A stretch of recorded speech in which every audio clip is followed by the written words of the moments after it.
అందరికీ నమస్తే. వశీకరణ. ఈ వశీకరణ ప్రయోగం ఎవరి మీద ఉపయోగిస్తారు అంటే భార్యాభర్తలు విడిపోయినప్పుడు, అలాగే ప్రేమికులు విడిపోయినప్పుడు, అలాగే మీ శత్రువులు మిమ్మల్ని బాధ పెట్టినప్పుడు, అలాగే మీరు కోరుకున్న వ్యక్తి, మీరు కోరుకున్న వారిని ఎవరినైనా సరే మీ చెప్పు చేతుల్లో ఉంచుకోవడానికి, అలాగే మీరు చెప్పింది వినేటట్టుగా చేసుకోవచ్చు. అలాగే ఈ వశీకరణం ఇద్దరి ఫోటోలతో, ఇద్దరి పేర్లతో చేయడం జరుగుతుంది.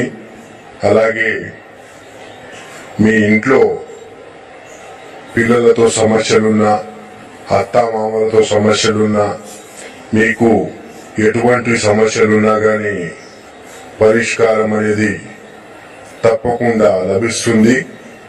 అలాగే మీరు గనుక మా ఛానల్ని మొదటి